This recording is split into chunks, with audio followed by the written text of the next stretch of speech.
नमस्कार मित्रों। नववर्ष की हार्दिक शुभकामनाओं के साथ आपसे कुछ बातों की चर्चा करनी है। कल कई जगह पे कार्यक्रम था, हिंदू सम्मेलन था। मेरा भी वहाँ पे प्रतिभाग लेना हुआ।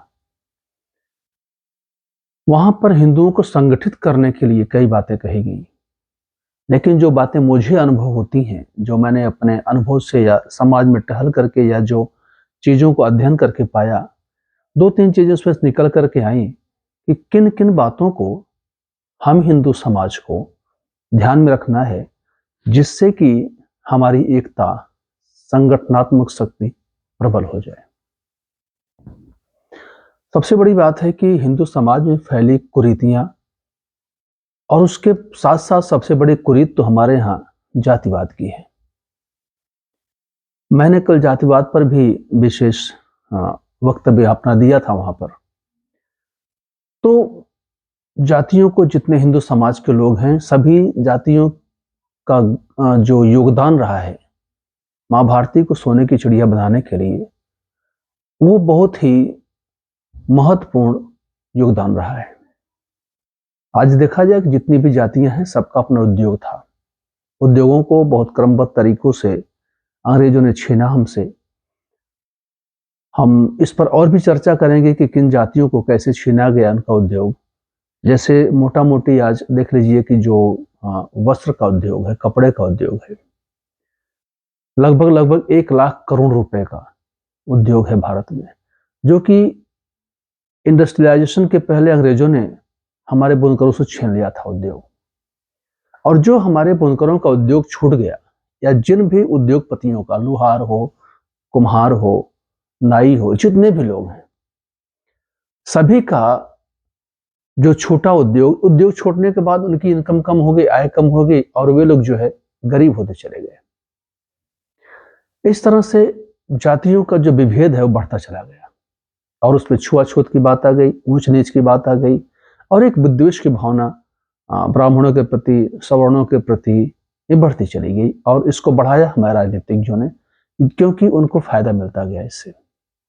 20% तो या 14% जो भी एक मुस्लिम समाज का वोट है वो तो निश्चित हो गया।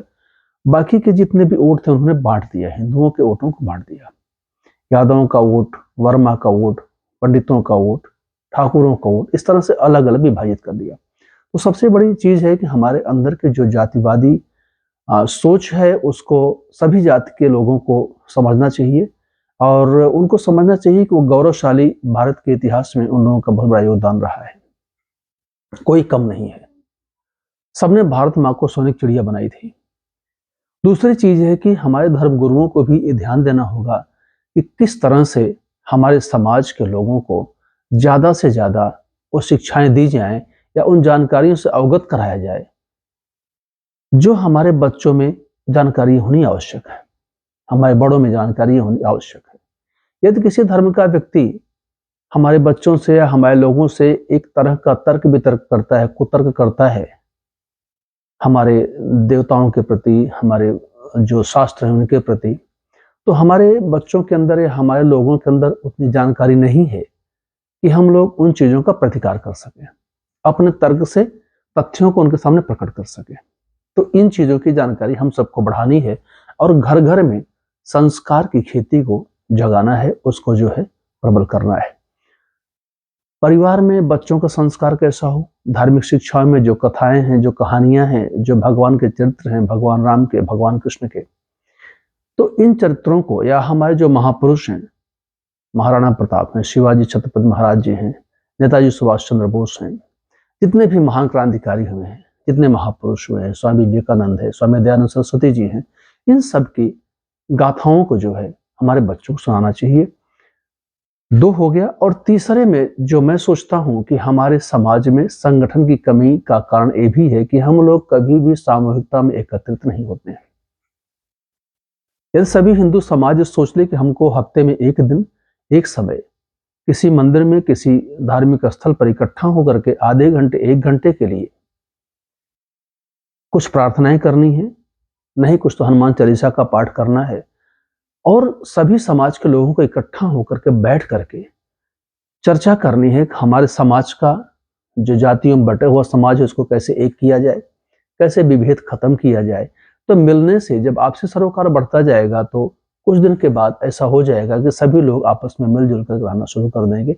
और एक साथ मिलने से, हफ्ते में मान लीजिए एक साथ हम लोग मिले, पूरे देश में सब समझ लीजिए किस तरह से हो गया कि पूरे देश में मंगलवार को 8 बजे से 9 बजे तक सुबह सब हिंदू समाज अपने अपने गांव के, अपने अपने मोहल्ले के मंदिर में इकट्ठा हो रहा है, कुछ भजन कीर्तन कर रहा है।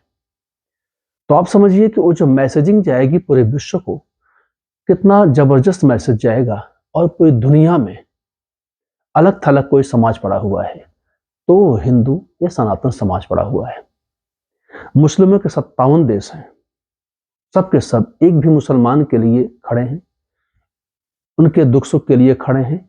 सुख तो नहीं दे पाएंगे, अगर किसी कोई तकलीफ होती है तो पूरे विश्व के मुसलमान खड़े हो जाते हैं, सभी देश।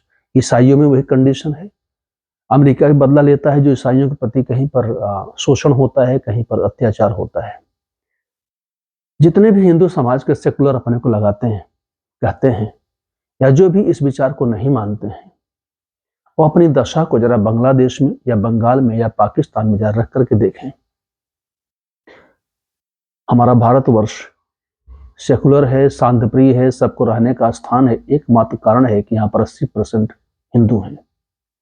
आप उम्मीद कर सकते हैं कि 80% और कोई अगर धर्म के लोग हों और वहां पर हम लोग रह लें, ये संभव है? कतई संभव नहीं है। पाकिस्तान में 24% से 2% हो गए, बांग्लादेश में आज़ादी के समय 22%, 7% पर आ गए हैं। तो कंडीशन सभी को मालूम है। किसी से विद्वेष करने की आवश्यकता नहीं है, किसी से युद्ध करने की आवश्यकता नहीं है। आवश्यकता इतनी है कि हम लोग संगठित होकर के सामूहिक रूप से अपने विकास का कार्य करें। हमारे समाज में, हिंदू समाज में जितने भी हमारे जातियों में बटे हुए टुकड़े टुकड़े में लोग हैं, वो सभी इकट्ठा होकर के एक पूरा हिंदू समाज को बनाएं। हमारा आपका इकट्ठा होना ही हमारी ताकत है। एक चीज मित्रों याद रखिएगा कि क्षमा शोभती उस भुजंग को जिसमें गरल भरा हो।